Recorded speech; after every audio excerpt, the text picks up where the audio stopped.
الله الرحمن الرحيم. السلام عليكم ورحمة الله وبركاته.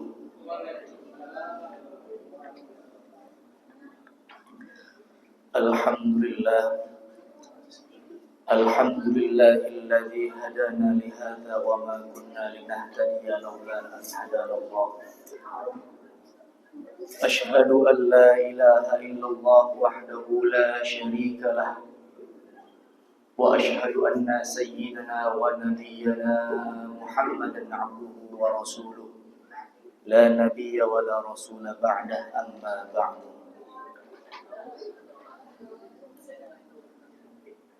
قال الله تعالى في كتابه الكريم: أعوذ بالله من الشيطان الرجيم، بسم الله الرحمن الرحيم. يا أيها الذين آمنوا كتب عليكم الصيام كما كتب على الذين من قبلكم لعلكم تتقون. وقال رسول الله صلى الله عليه وسلم: من صام رمضان إيمانا واحتسابا غفر له ما تقدم من ذنبه، أو كما قال رسول الله صلى الله عليه وسلم. رب اشرح لي صدري ويسر لي أمري واحلل عقدة من لساني يفقهوا قولي.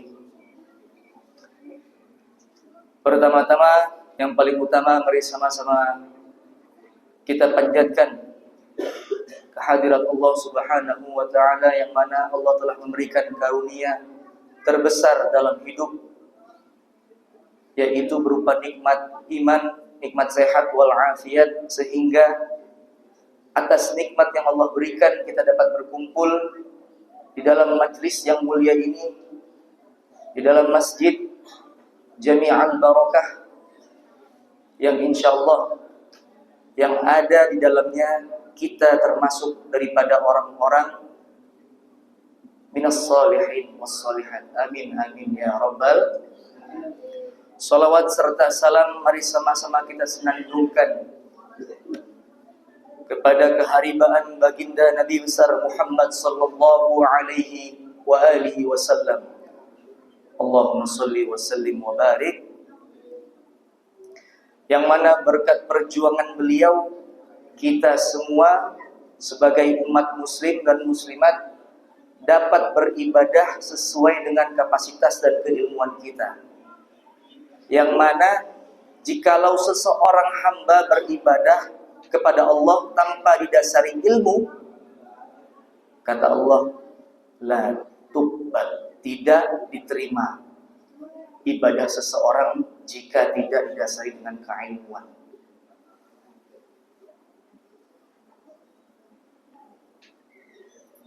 Maka sungguh orang yang bodoh yang tidak mengetahui jasa-jasanya para nabi, terutama jasa Nabi Muhammad sallallahu alaihi wasallam.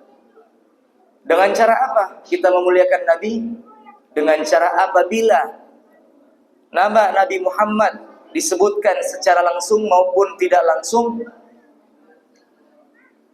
selayaknya kita sebagai umat Nabi Muhammad sallallahu alaihi wasallam menyambut dengan balasan salam yang lengkap maupun tidak lengkap.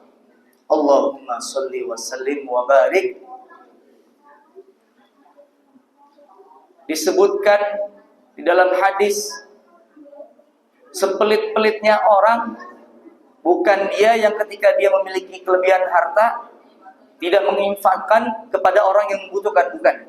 Tapi disebutkan sepelit-pelitnya orang, sejahil-jahilnya orang, sebodoh-bodohnya orang, apabila disebut nama Nabi Muhammad SAW, dia tidak menyambut hatinya, maupun perkataannya, maupun perbuatannya. Pelit banget orang. Ya, kalau kita lupa, makanya buru-buru kita istighfar. Kalau udah diingetin, jangan sampai kita mendustai atau mengingkari daripada orang yang mengingatkan kita. Alhamdulillah, Summa alhamdulillah, di hari ini masuk ke dalam bulan suci Ramadan di hari yang ketujuh. Allah masih sampaikan usia kita, Allah masih sampaikan kesehatan kita, jiwa raga kita bertemu dengan bulan suci Ramadan yang sangat agung. Yang mana kemuliaannya jika semua manusia ketahui, saking mulianya bulan Ramadan, kita akan meminta kepada Allah selama 12 bulan dijadikan bulan Ramadan semuanya. Beruntung kita menjadi bagian daripada umat Nabi Muhammad SAW. Bulan Ramadan bukan hanya ada pada saat Nabi Muhammad lahir sampai sekarang, bukan. Dari sebelum Nabi Muhammad lahir sudah ada, sejak dahulu kala. Cuman kemuliaan Ramadan hanya spesial, istimewa, bisa kita didapatkan oleh umat-umat Nabi Muhammad sallallahu alaihi wasallam. Bahkan dari sebelum masuk bulan suci Ramadan, kita sudah gaungkan doa dari 2 bulan sebelum masuk bulan suci Ramadan. Dari masuk bulan Rajab sampai bulan Sya'ban yang kita gaungkan, Allahumma barik lana fi Rajab wa Sya'bana wa ballighna Ramadan. Secara tidak sadar mungkin kita lupa kita pernah berdoa seperti itu. Kita minta, Allahumma barik lana fi Rajab wa Sya'bana, ya Allah berkahilah kami di bulan Rajab dan juga berkahi kami di bulan Sya'ban. Wa ballighna Ramadan, dan sampaikanlah hajat kami, usia kami sampai pada bulan suci Ramadan. Nah, ini kita sudah sampai. Apa yang kita panjatkan, doa kita sudah sampai. Allah sudah kabulkan. Lantas, kalau sudah sampai, kita mau apa? Sebatas menikmati hidangan buka puasakah? Sebatas meramaikan sahur di jalankah? Bukan. Tapi yang kita minta keberkahan di dalam bulan suci Ramadan, keimanan kita serta ketakwaan kita, dan juga ibadah kita lebih baik lagi, meningkat keimanan kita. Dengan cara apa? Dengan cara kita mentadarusi Al-Quran sebanyak-banyaknya, bukan cuma menahan haus dan dahaga saja. Karena kam min sha'imin laisa lahu min siyamin illal ju' wal 'atas. Berapa banyak orang yang berpuasa di bulan suci Ramadan, tapi dia tidak bisa mendapatkan manfaat apa-apa selainkan dapat cuman haus dan lapar saja. Ada orang sebagaimana macam-macam, cuman dia puasa sepanjang hari, tidur aja dari pagi, siang ketemu sore, sore ketemu maghrib. Begitu azan beduk, dia buka.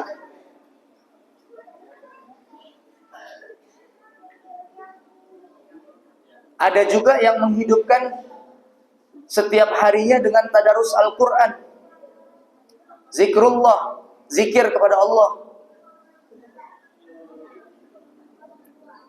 Namun jangan sampai kita berpuasa tapi kita lalai. Tadarus nggak mau, zikir nggak mau, ibadah nggak mau, sunnah, sholat sunnah yang lain tidak kita kerjakan. Yang kita hanya bisa kerjakan adalah menggibahi orang. Na'udzubillah. Lalu yang kedua, selain doa, kita minta dipanjangin umur, diberkahi umur di bulan Rajab dan Sya'ban, disampaikan umur kita kepada bulan Ramadan.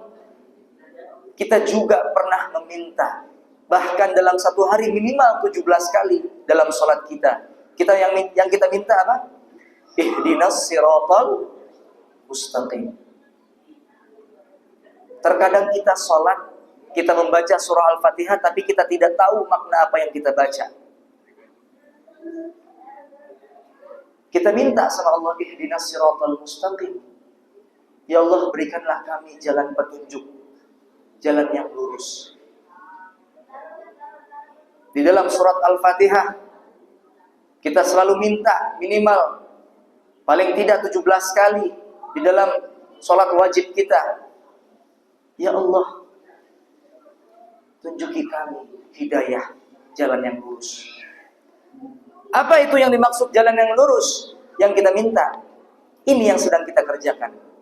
Allah berikan kekuatan serta keimanan kepada kita dengan terus tunduk patuh serta menyeluruh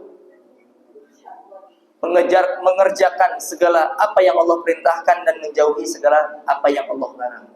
Kita masuk ke dalam bulan suci Ramadan, kita berpuasa, kita sholat qiyamul lail, kita sholat tarawih, sholat sunnah duha. Tapi jangan sampai lupa, sholat fardu kita harus sesuai dengan waktu-waktunya.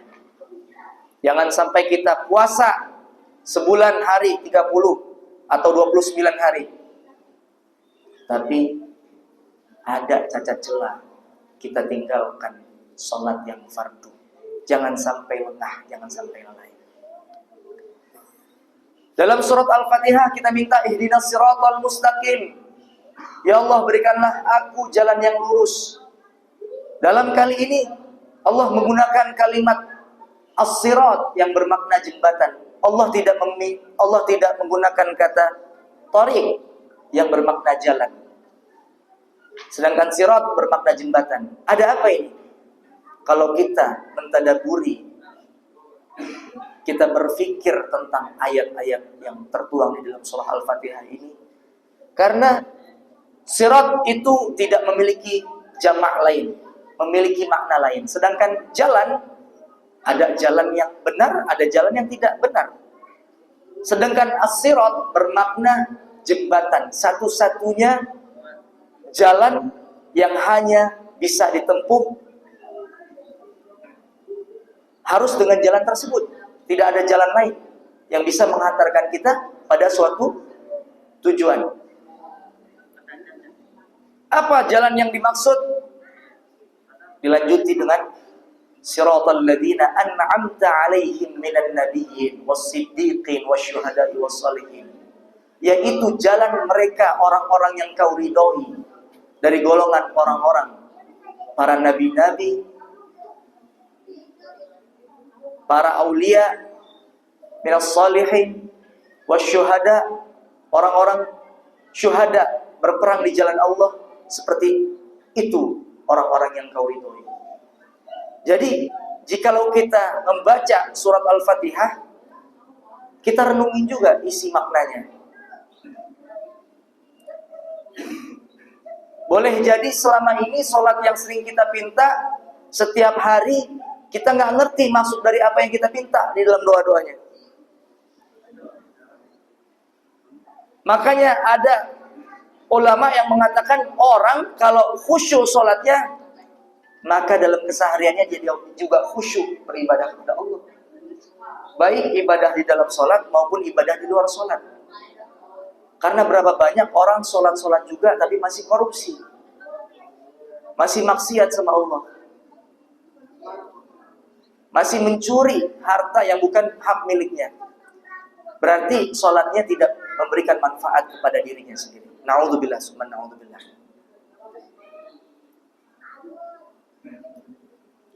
Namun di dalam kultum yang singkat pada hari ini, saya mengajak pada hadirin bapak-bapak, ibu yang Allah rahmati semuanya,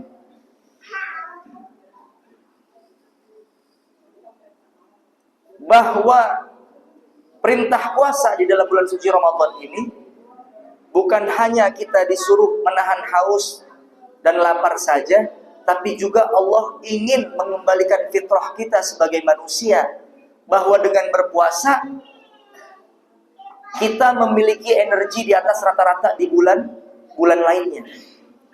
Sadar nggak Pak? Di bulan suci Ramadan ini kita diberikan kekuatan untuk tadarus lebih dari 1 juz. Tapi sedangkan di bulan-bulan lain belum tentu kita bisa meluangkan waktu untuk tadarus lebih dari 1 juz. Artinya Allah berikan kita kesehatan serta kemampuan lebih dari rata-rata dibandingkan dengan bulan-bulan lainnya. Allah sudah memuliakan umat manusia dengan sebaik-baik ciptaan kita dibanding ciptaan lainnya. Jangan sampai kita diciptakan secara sempurna, sebaik-baik ciptaan, kita tidak tahu diri, tidak mau beribadah kepada Allah. Jangan sampai kita nggak ada bedanya dengan binatang. Manusia diciptakan untuk menjadi khalifah fil ardh, pemimpin di muka bumi ini, baik pemimpin dalam rumah tangga, pemimpin untuk anak dan istri kita, maupun pemimpin untuk semua organ tubuh kita, anggota tubuh kita. Kita yang memimpin. Mau kita pergunakan buat apa mata kita, kuping kita, mulut kita, tangan kita, sampai kaki kita, untuk hal-hal yang baik atau yang tidak baik. Semuanya akan dipertanggungjawabkan nanti, kelak di yaumul qiyamah nanti. Jangan sampai kita termasuk daripada 4 golongan watak manusia yang dapat menjerumuskan kita dalam kebatilan. Apa saja? Yang pertama, yaitu watak manusia yang seperti hayawan. Apa itu hayawan? Hewan. Naudzubillah. Hewan, dia hidup, diciptakan oleh Allah, punya kepala, punya mata, hidung, telinga, kuping, kaki, tangan. Dia hanya mencari kebutuhan makan, minum, dan tidurnya saja, sampai kebutuhan biologisnya aja. Tapi manusia beda dengan hewan. Allah ciptakan kita bukan cuma untuk makan, minum, tidur, berhubungan biologis saja, bukan cuma itu, tapi untuk beribadah. Wa ma khalaqtul jinna wal insa illa liya'budun. Tidak aku ciptakan dari golongan jin dan manusia melainkan untuk beribadah kepada Allah Subhanahu wa taala. Saya mengutip kata-kata Buya Hamka, jikalau manusia hidup hanya untuk bekerja dan makan minum saja, maka kera yang di dalam hutan juga bekerja, dia mencari makan. Maka jangan sampai kita disamakan dengan hewan yang orientasi hidupnya hanya memikirkan perut dan yang di bawah perut. Naudzubillah. Berapa banyak manusia secara fisik dia manusia, memakai pakaian suci, memakai peci, memakai koko yang suci, tapi hatinya busuk, tidak mau beribadah kepada Allah. Dia menganggap dirinya dia hanya dirinya yang benar, orang lain salah. Naudzubillah summa naudzubillah. Kalau hewan meninggal, mati dia, sudah nggak ada pertanggungjawaban di alamnya. Tapi manusia setelah kita meninggal, masuk ke alam kubur kita, belum sampai yaumul mizan, yaumul jaza. Di dalam alam kubur kita dipertanggungjawabkan, ditanya kita, disoal kita nanti. Man rabbuka wa man nabiyuka wa ma qiblatuka wa ma imamuka. Sedangkan golongan yang kedua, yaitu wataknya seperti orang tukang sihir atau dukun. Dia selalu ngompor-ngomporin manusia untuk berbuat perbuatan keji dan mungkar. Suka dia mengadu domba. Kalau ada segolongan orang yang saling membenci, saling mendendam, bukan dia nasihatin, tapi dia nyuruh untuk apa? Saya punya nih ilmu, gimana caranya? Kalau kamu suka sama seseorang itu sudah memiliki hubungan rumah tangga, saya bisa misahin dia. Saya bisa bikin dia rumah tangganya hancur. Jangan sampai kita termasuk ke dalam golongan orang yang seperti dukun atau sihir. Ada orang rumah tangganya adem ayem, tapi diganggu oleh segelintir macam manusia yang suka ngompor-ngomporin. Dia nggak suka tetangganya punya motor baru, difitnah sama dia. Wah, dia hasil korupsi itu. Tetangganya baru nikah, mentang-mentang usia muda. Wah, saya tahu dia pacaran dia. Naudzubillah, naudzubillah. Golongan yang ketiga,